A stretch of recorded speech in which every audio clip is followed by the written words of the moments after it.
What's Gucci, everyone? I'm here live from Seattle, Washington State, the great state of George Washington. No, he's not really from there, but I don't know what the state motto of Washington is. Comment below if you know what it is. But today I decided I'm going to make a video on continuing on my systems concepts and going on from threads into race conditions. Now, as you can see, I have some text on the screen, and I hope to elaborate on it. So as you can see here, today I want to go over race conditions, and something that can happen in threads is a race condition. And as you can see here, a race condition occurs when two or more threads read and write a shared variable, and the final result depends on the execution of those threads. So what am I seeing by race condition is that in threads, you don't know, the kernel has kind of its own algorithm to choose which threads to execute, and one may start executing before the other, and etc. And with threads, you don't want to worry about which thread executes first. You want to write concurrent code that can run simultaneously, that really doesn't care about what other threads are doing. It just cares about what it's doing. You know, it has mirrors on its glasses. It can only see what it's doing, and it isn't going to run into any problems by itself. And so this can lead to deadlocks and live locks. And so a deadlock occurs when two or more threads are each waiting for the other to finish, and thus neither gets done. And then I'm going to show you guys, this is a picture of a deadlock right here. So what's happening here is I have mutex A and I have mutex B. And then I have two threads. And what's happening with these two threads is that, let's say one thread executes the left side and the other thread executes the right side. What's going to happen is, let's say the first thread takes mutex A. So it's going to take mutex A right here. And so since it's got mutex A, it has it in its hand. And then the other thread takes mutex B. So now kind of think of it, remember my pen example from the last video if you haven't watched it.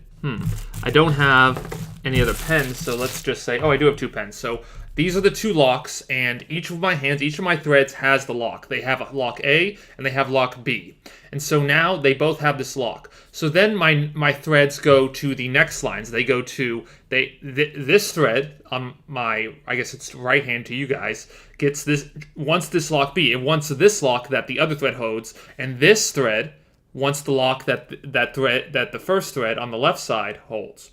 And so what happens now is that both of these threads in my hand, both of my hands are waiting for the other hand to release, to give up their lock so the other one can get them. But what's happening is, since they're both waiting for that lock to be given up, neither of them is going to give it up because they're both waiting. So they've both come to a standstill. So kind of like this picture here, they're both kind of like, no one's going to put their pen, he's not going to give me back the thread, and I'm not going to give him the thread because I need it, because I'm locking twice. And so because of this order, or because of the way these things are executed, because of the way this is executing, this can be a very potentially dead problem. And the thing with deadlocks is they may not happen all the time. For instance, maybe this thread, the right thread, is running slow, and then this thread simply, it takes lock A, it takes lock B, and then it does whatever, with the quotes, and then it unlocks them, and then it puts them back down, and then that allows this thread to run on the right, because it's being slow and not being run concurrently, to pick up these two locks and run whatever it has to and unlock it and put the locks back again.